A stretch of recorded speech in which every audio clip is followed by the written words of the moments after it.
Ciao! Hi guys! So, kain tayo, breakfast. I have corned beef and rice.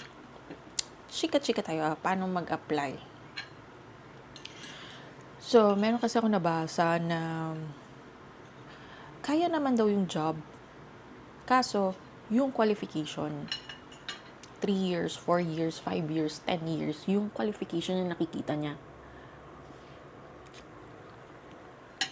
Ganito kasi yun. Halimbawa ako, wala akong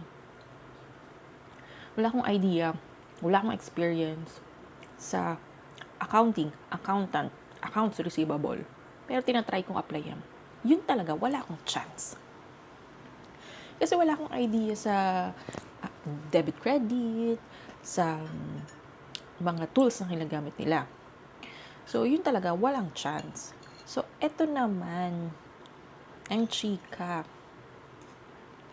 na kahit nakikita mo yung mga 3 years, 4 years, 5 years, yung mga experience na yan, i-check mo din yung ganito.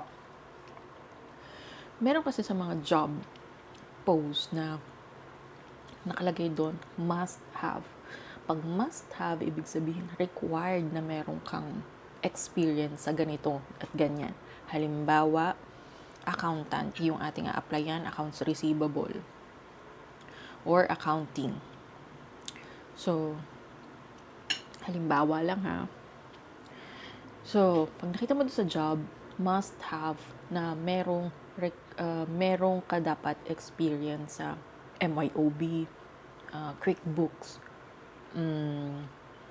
ano pa yung isang tools, Xero.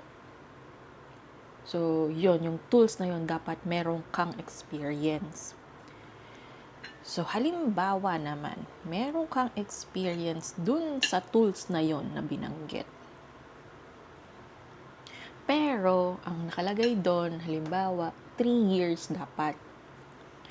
Ako, na halimbawa, 1.5 year lang yung experience ko pag-handle ng mga ganung tools. A-applyan mo, hindi. Applyan mo. A-applyan ko.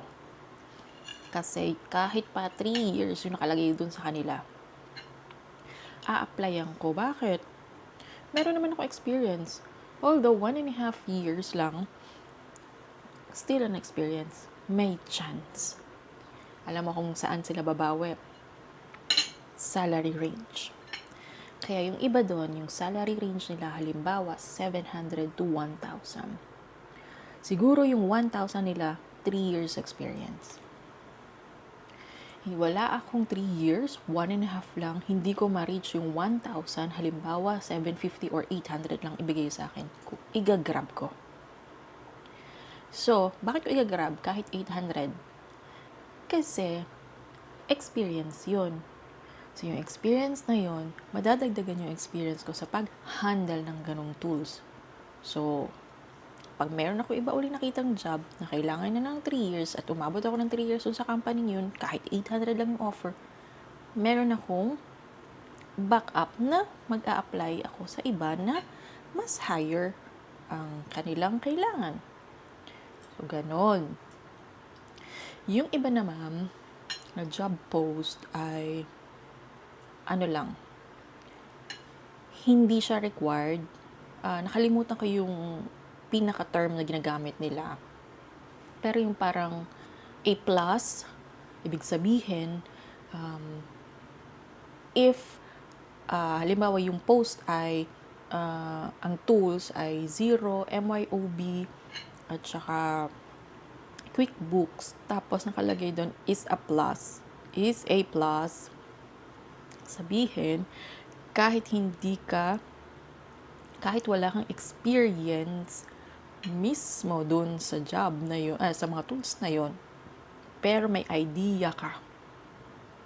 Applyin mo, hindi. Sagot.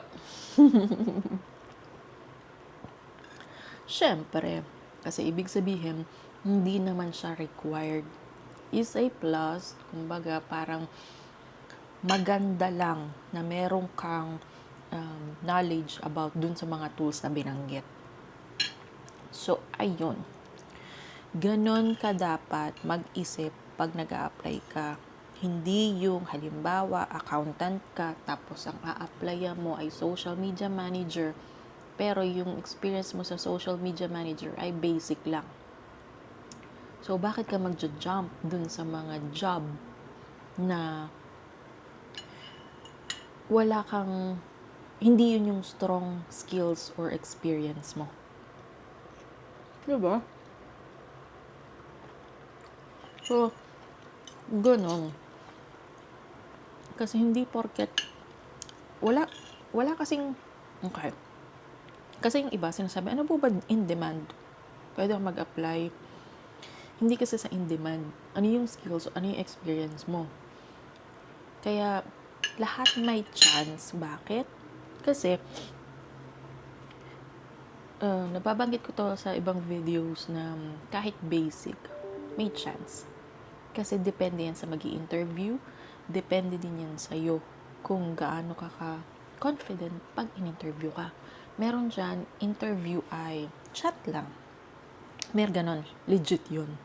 Pero pagka wala na interview, chat lang. Tapos sinandang ka naman ng kailangan mo magbayad. Yun ang legit. Diba? Ayun guys, ganun yung way, ganun yung thinking, paano mag-apply. So ayun guys, if you have any questions, just let me know. That's it.